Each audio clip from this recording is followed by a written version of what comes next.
Welcome to Crazy, right? A podcast Be your own person. for those affected by Crazy, right? mental health. I wanted to just try it. Crazy, It's something that I've struggled with for a while. Featuring live improvised music Now I finally got my head right again. by your host, am I right? Crazy, It feels good to talk about it. right?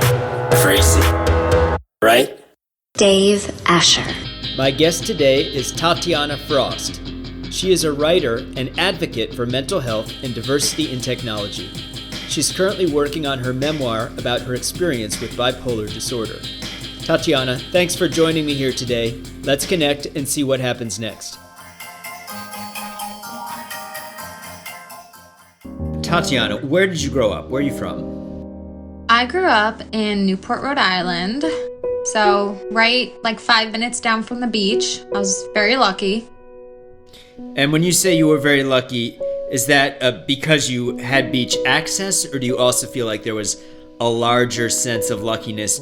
Yeah, oh yeah, I definitely had a very privileged life. You know, I got a car for my 16th birthday. We got to go to Disney a few times. I got to do a lot of really cool things thanks to my parents. So I definitely was well off compared to some other people. And what did your folks do for work or for passion? My mother's a teacher. She teaches second grade at the local elementary school a couple towns over. And my dad paints yachts. He owns a yacht painting business. Given that your mother was a teacher, did that factor into making you a good student? Well, crazy enough, I never wanted to be a teacher. I was like, never doing that. My mom does that. I don't want to be anything like my mom, especially when I got to be a teenager. But I was always a really good student. I loved school growing up. And I was definitely more of a naturally overachiever. I kind of liked to know that I was doing better than people, as, rude as that might sound. Is there a story from your life that maybe illustrates some behavior or mindset of yours when you felt like, either reflecting back or in the moment, wow, I'm really feeling like it's important that I'm doing better than everybody else? Yeah. So I was adopted when I was 3 from Ulyanovsk, Russia. And being young in a poor orphanage, you really have to be able to, take care of yourself. My parents notably noticed that even when I was really young, I was very independent. And as I got older, being independent also translated into wanting to control everything that I could. And as I got older and into middle school, and you started having classes and you started actually getting graded on things, I realized, I'm good at school. I can control my grades. This is my job. This is something I can do well. And once I realized it was something I could control and something I would get praised for, then I realized, I want to do well. This is a way that I can feel good about myself. I'd very previously felt, due to the adoption, that not many people cared about me, that I was unwanted, and I didn't really feel like I was getting much love. And so when I was getting all this praise for having good grades and doing well in school, it was finally this place where I was like, people like when I do this, and I do this well. So I'm going to keep doing this so I keep getting that positive attention. Can you recall maybe an early impression of what it would be to be struggling with mental health?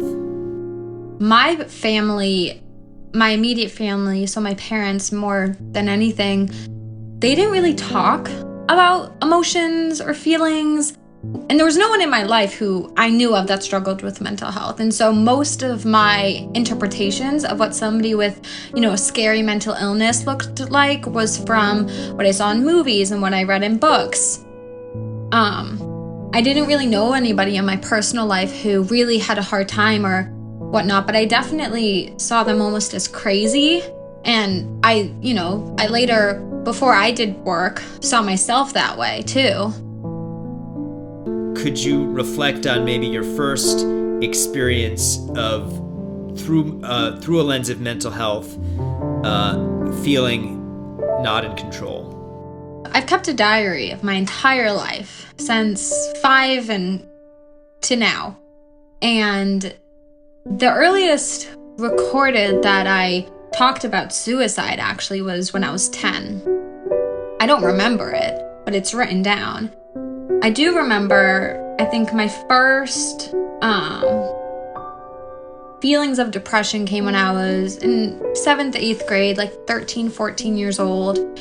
And I just remember, okay, well, nobody can see that I'm struggling. I don't want anyone to know because that wasn't my image. I was a peppy, happy, ditzy girl, and I didn't want anyone to know I was struggling. So I think I hid that very well, even though maybe on the inside I was struggling with it. But I think the first time I really had a hard time with just the idea that something was happening to me that I couldn't control was when I started to have manic episodes when I got older. Take me back to that first manic episode a little bit. How old were you and what the arc of it was? Yeah, I think I was probably in between 16 and 17, almost 17, still 16. And it was odd because I'm naturally a very high energy, ambitious freak person. And so I think in the beginning, I didn't really even notice that anything was off.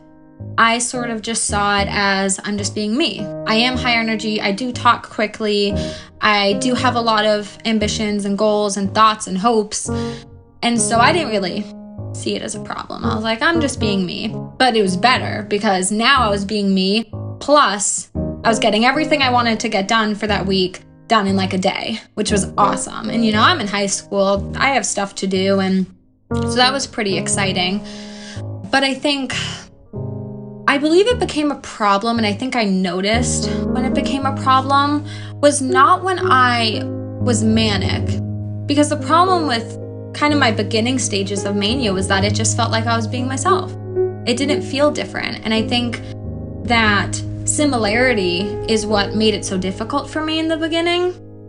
But I think when I noticed it was a problem was when I would be up here and life was great and I had no worries and I was getting so much done and I was being so productive and so successful. And then all of a sudden it was like a crash. And I remember that first crash. I was a junior, and I was dual enrolled at a college class nearby. And for the first time ever, I failed a test because I had just come down from this mania. And I was depressed and I was exhausted. And I was like, what the heck did I do? I took on all the stuff that I now can't handle. And I remember that because I'd never failed anything before, especially not with school.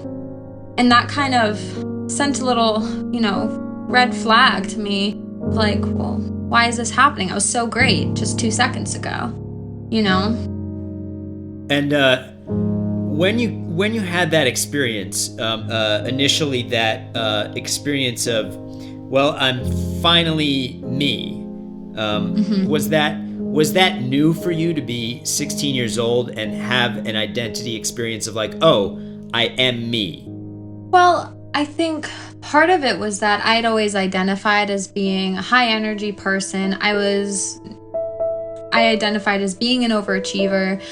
And I think that when I was manic, it felt so powerful. It was you're on top of the moon. And I felt like, this is who I'm supposed to be. This is the type of high energy, go-getter person that I'm supposed to be. And I think reflecting on the times when I was younger and I had been depressed, it felt more like how I kind of envisioned myself to be and how I wanted to be. Getting everything done, being high energy and being ambitious and setting goals and actually reaching those goals because I had that drive. Then the crash came, and failing your first test. And at that point, was there an arc from that moment to a journey of either debating whether to or not to seek help? Yeah, that's a really tough point, because I have done theater my whole life growing up. And my theater teacher had always preached and taught and encouraged us to understand that our body is our instrument. And when I would take lessons, a lot of it was about getting to know how you feel and mindfulness, which proved to be very helpful, because when I started experiencing these swings in mood between up and down, I knew something wasn't right. I didn't know what it was exactly. I mean, I played Dr. Google for a little bit, but I didn't quite know. And so I was really scared. I hadn't really experienced these fluctuations in mood as drastically. I'd always been a very moody child. I always had really big feelings. And especially when I was younger, I had a lot of anger issues. But it was never quite like that. It was never quite up, down, that same way. And so I looked on the internet, which I battled with myself between this is reliable and I can't diagnose myself, right? And then I actually made an appointment with a local mental health center that was just like a clinic near me. I didn't tell anybody. I think I was 17, and I had taken the morning out of my internship because I said I had a doctor's appointment. I'm specific. I didn't want anyone to know. I was really, really ashamed. And so I went, and I was like shaking. I walked in there and I remember thinking, all these people are crazy. And then thinking, oh, but I'm here too, so am I. And I went up to the desk, and I had previously called to make an appointment for I think 9 a.m. And I went in and they asked for my health insurance. And I was like, oh, dang. Because one, I was a minor. And two, I knew that if they charged the health insurance, my parents would see that, and I didn't want them to know. I was terrified of how I felt, but even more terrified of what they would think. Because growing up, my family, especially my mom, focused a lot on appearances and how others viewed you. And I was really worried about what she would think, because, having a mental illness isn't part of the plan. That doesn't fit into the perfectly painted picture of this happy life family. So I went, and I was so freaked out being in there. I was terrified. And she said, the woman at the desk told me that I wouldn't be able to kind of talk to a doctor because I didn't have parent permission and I couldn't give my health insurance, but she could tell that I was not well. And so she allowed me to go into a little room and speak to a nurse. And so I said to the nurse, I was like, I don't feel right. I'm happy and then I'm sad. I'm so scared. And she was so nice. And she said, maybe try therapy and consider some mood stabilizers. And then I was extra freaked out, because if she had just said, oh, well, maybe get some rest, that would have been like, okay, I'm fine. I don't have a problem. But her telling me to go see someone and get on medication told me, oh, something's wrong with me. Something really is wrong with me. And that was really scary. During this time, what was your life like with respect to your academic pursuits? So I went to a non-traditional high school. It's called the Met. And I'd made that choice in 8th grade, and I was really excited. 2 days out of the five-day school week, you would go to an internship based off your passion, they called it. And so I was interning at a place called Synedia. It's a long acronym. It's basically a cybersecurity place. And so I was interning there at the time, and I had just started teaching an all-girls computer science class that I developed the curriculum for the year before. And I was guest teaching at middle schools, teaching them about baseline computer science education and also about the gender gap in technology. And it was incredible. I was doing amazing. I was teaching to hundreds of kids every week. I was teaching to my own class and learning how to navigate that. And it was high school, so it was harder than middle school or elementary. And life was good. I had been nominated for a state award at this point, which I was really excited about. Academically, I was doing great.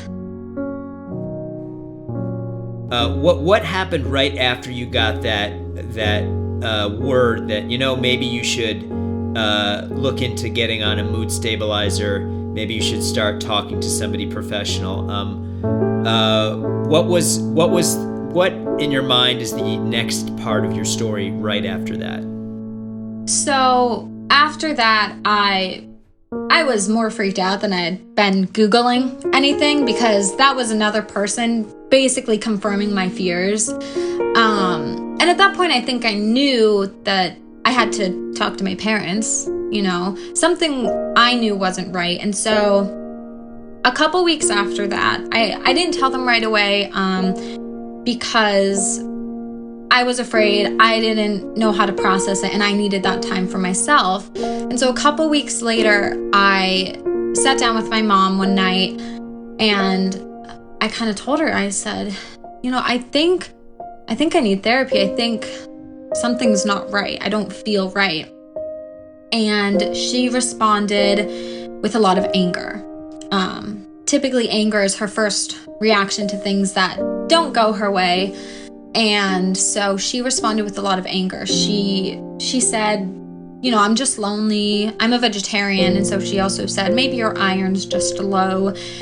And I think I had mentioned the bipolar diagnosis at some point.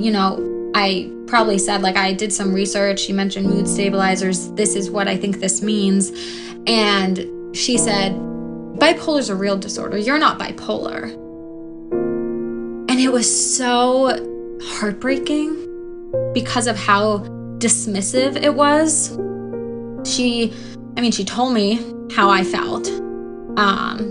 She also was very upset because I had talked to my teacher before I had talked to her. And so she was very upset at my teacher for not telling her, even though I had told my teacher, Trish, I'd said, please don't tell my mom. I'm not ready to talk about it. And so it was very, very, very difficult.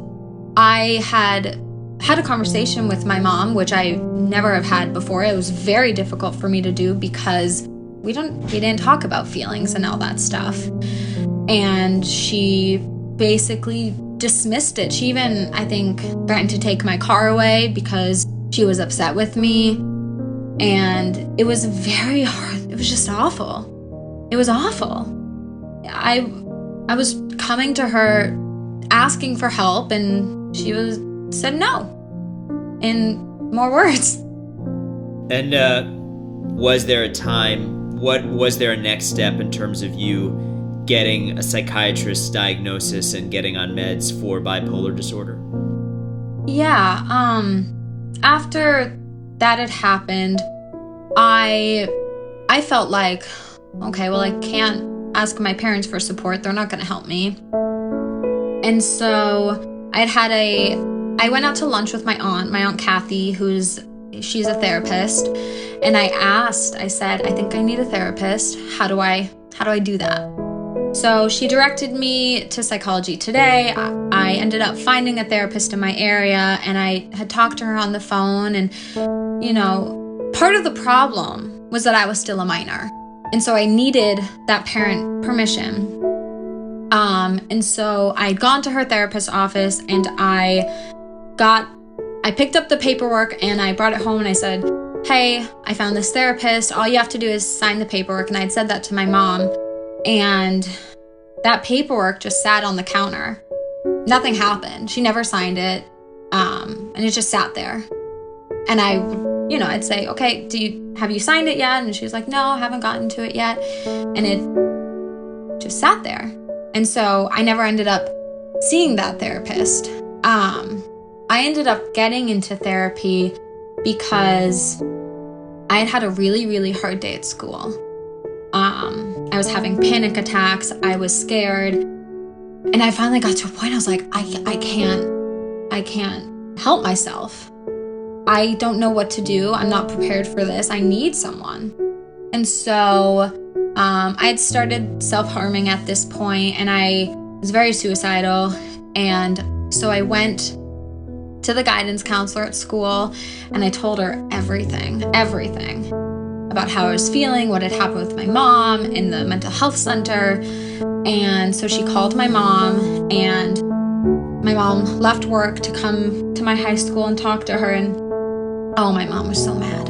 She was so mad because I had taken some pills for my grandparents, like just a combination, random. And I was keeping them with me because I was like, well, if I have a tough day and I just want to die, I guess, and I'll be good. And she was so mad that I had taken pills for my grandparents. She didn't ask why.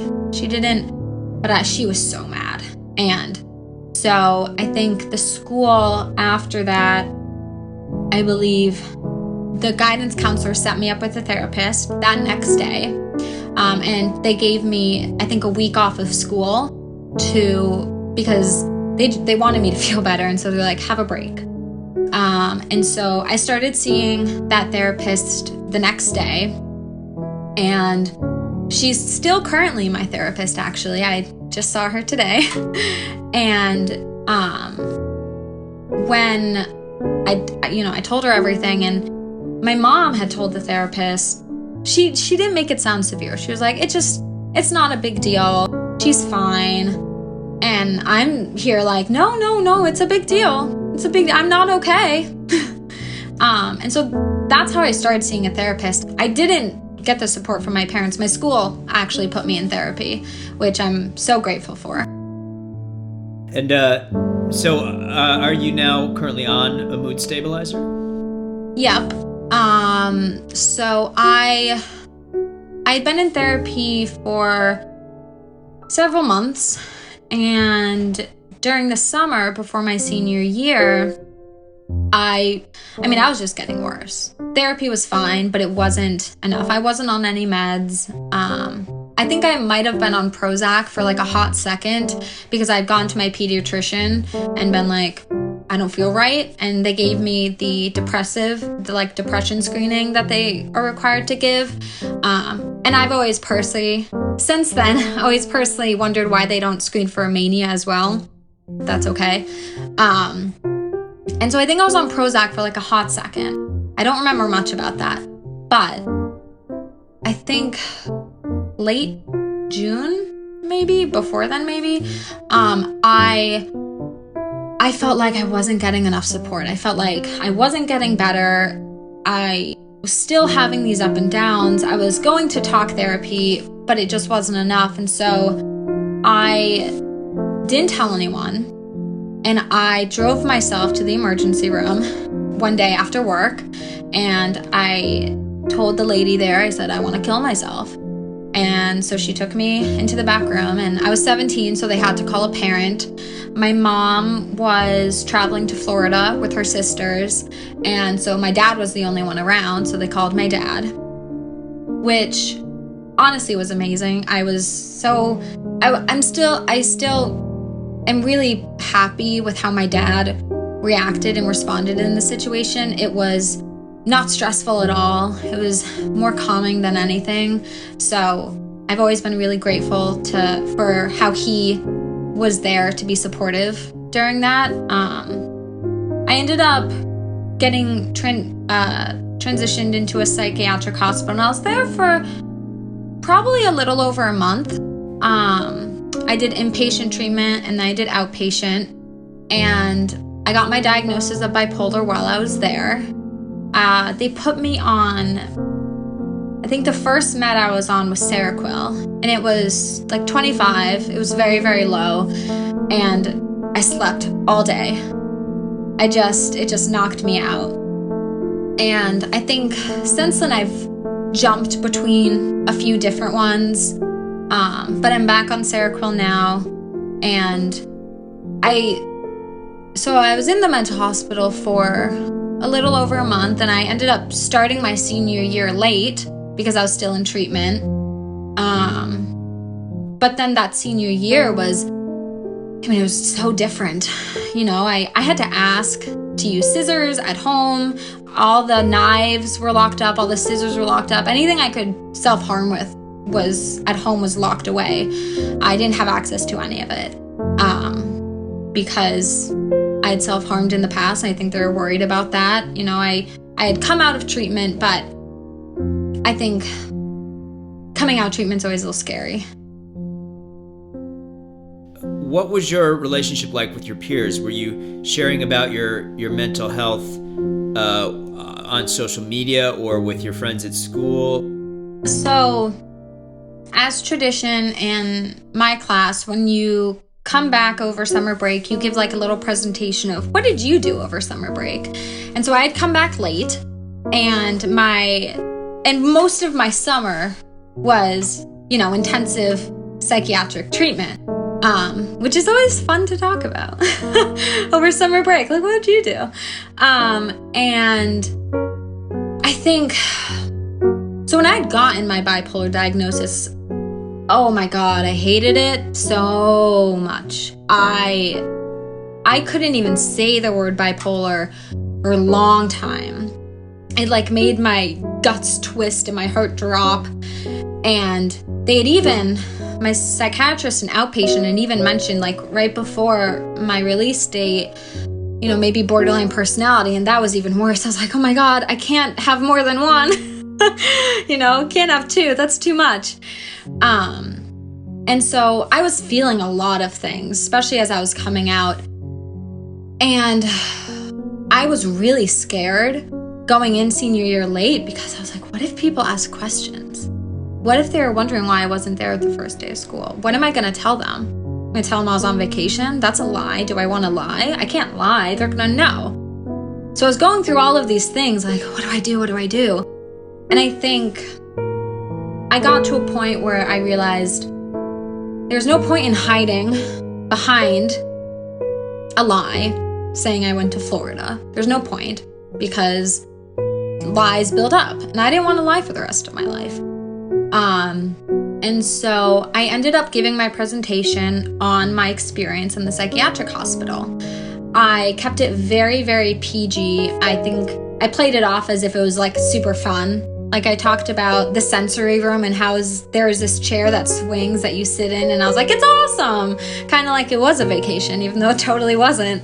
And so I did talk about it, but I wasn't as raw as I could have been. And I think part of that was because I was still processing, and I wasn't really ready, but I knew I didn't want to hide behind a lie. And I knew I wanted to talk about it and be honest, because when you don't talk about mental illness, then that just perpetuates the stigma more. And I didn't want to do that. Picking up on that of working towards sharing and removing some of the stigma, take me a little bit on that journey. So when I was in high school, around my work in computer science, I had garnered a lot of attention from a small state, and I was promoting diversity in tech, and the state loved that. I ended up winning an award here and there from a national level and from the state and from my school. And I had gotten a lot of attention, a lot of really positive attention, which was great. It was also extremely overwhelming. And I think I'd worked a lot of advocacy in diversity in tech, and I loved it.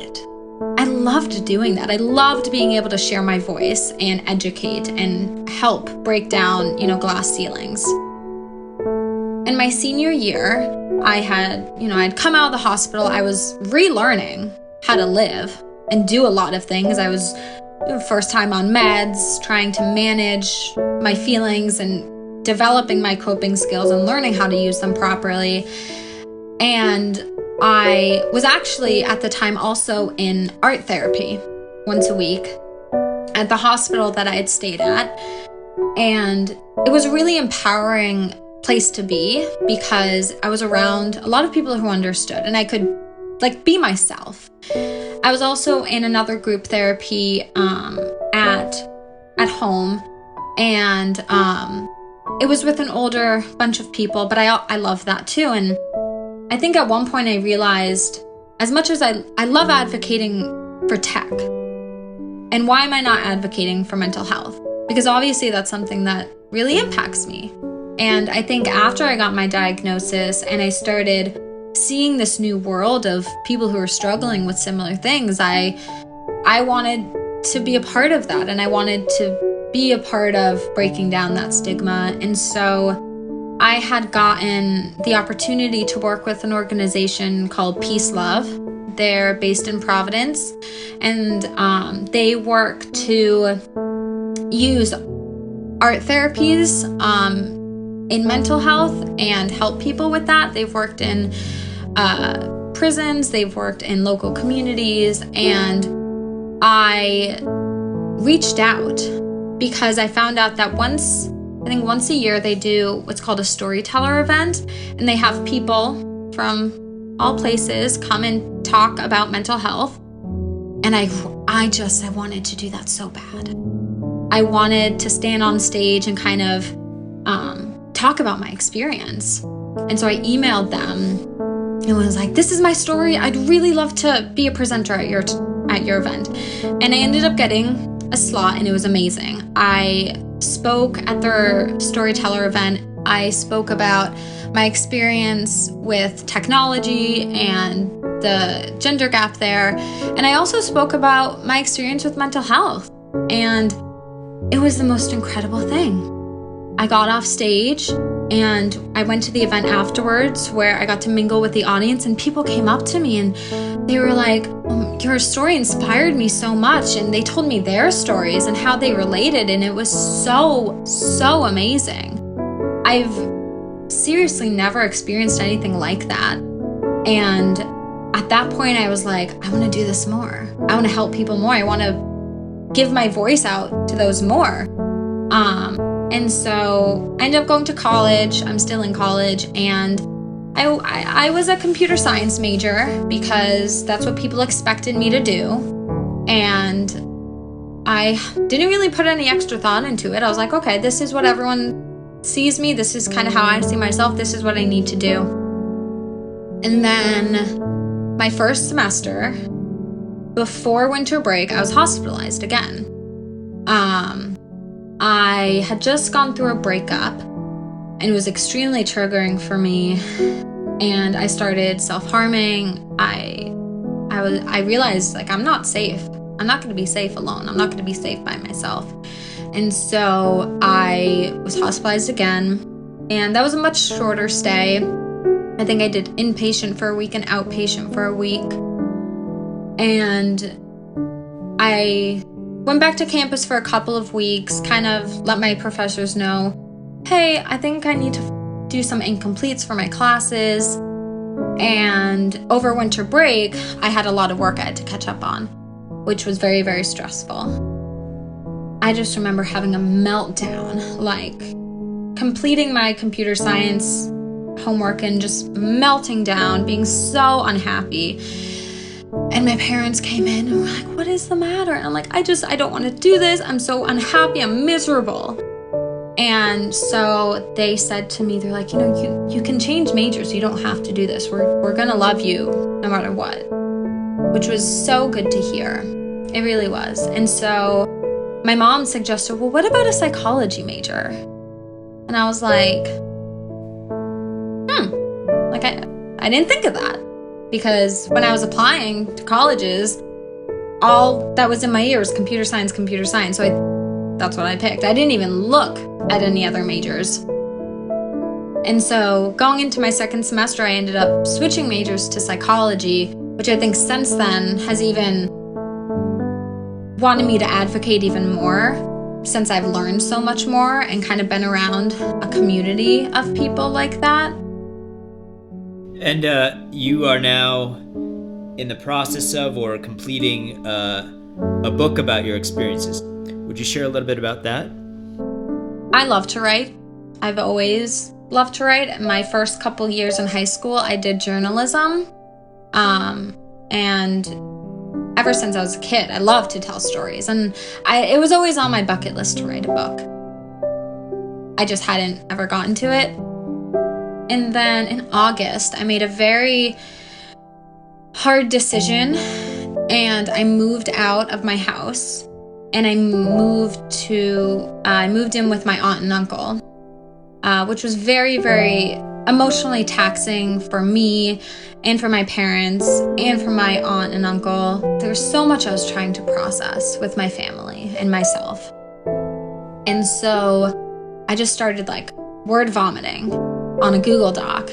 And I think at the end of a couple days, I had 100 pages about my life. And I looked back on it and I said, well, the writing is bad, but I actually really enjoyed doing that. And I think I can actually do this. And I had typically gone to books when I felt alone. When I was first diagnosed, nobody else in my life had mental health. Nobody else had bipolar disorder specifically. And so I had no one really to relate to. But I ended up reading Kay Redfield Jamison's memoir, An Unquiet Mind, and I loved it. It was like my safe haven. When I felt like no one understood me, I read it and I felt so much better because it was like, okay, I relate to her story, I understand her story, and I know she would understand mine. And I think reading that encouraged me to tell my own story because I was like, well, I felt so much better reading this. And I was having a hard time also, especially in bookstores, finding books about people's bipolar experience, firsthand memoirs. And so I said, well, I can write one. This has been a big part of my life, and I've documented my whole life in my diaries. So I have it all written down. And so I started writing my story, and I started putting my diary entries in there. It's been a really good experience for me. It's been a really great experience to process my feelings, but also realizing that, once this is published, I will possibly be able to help others the way that other books had helped me. When I was first diagnosed and I was really struggling with the isolation of it.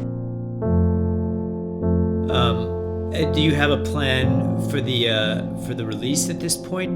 Where does the book stand right now? I would really love to release it in 2022. I'm hopefully going to go a traditional publishing route. But the book is still in the writing process. I am hoping to promote it just so that when it does come out, I have a larger audience besides family and friends who I appreciate, but, broadening the horizons a little bit. It's still in the writing phase, but my goal is to get it written, done by the end of this year, and then hopefully published within that year, so 2022. What might be some inspiration that I could take, or anybody could take, after or in the process of reading your book? The book I have named The Madness Effect, which I think I came up with it maybe in the shower. All great ideas come from. The madness effect is a term I am coining. The madness effect is the development of pride in one's mental health journey. And I think that if anyone were to take away anything from it, I would want them to take away my personal transition from, God, I'm so crazy, what's wrong with me, I hate this label, I hate myself, to a place of comfort and being able to talk about how my mental health has made me stronger and my experiences have made me the person I am. And so what I want them to take away is the fact that this madness effect, this development of pride, is very possible and it can happen, and encouraging them and inspiring them to reach for that goal. Are you writing with a particular, anyone in your life in mind? Does anyone in your life ever come to mind when you're writing certain parts? Is it generally a to whom it may concern voice that you're using? Or are there also specific people either from your past or people that you're envisioning who you're imagining as a readership for this? I think when I write about, my parents or certain experiences that my parents don't know about, I think I'm writing as someone who wants to share something personal with them that they didn't know. But I think for the most part, I'm writing to family, friends, and people not diagnosed or diagnosed with bipolar who need someone to talk to or to listen or to understand them. In the beginning, when I wrote the book, when I started it, it was about me. It was about having a self-help tool. And I think as I got more into the writing, I realized, well, I want this to be for more than just me. I want this to be for other people who went through the same thing and have no one to talk to or relate to. And hopefully this book can be the catalyst to their self-acceptance. Tatyana, thank you so much for sharing all of that with me. I look forward to reading your book and letting other people know about it when it comes out. Thanks. And hope to keep in touch. Definitely.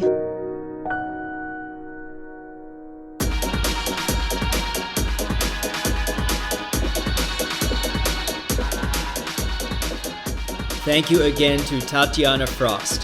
Her memoir, The Madness Effect, has an expected release in 2022. You can follow her on Instagram at bipolar_writes, and her email is tatyanahfrost@gmail.com. You can also watch her talk about computer science and mental health with Peace Love on YouTube. Tatyana, all the best with everything, and talk soon.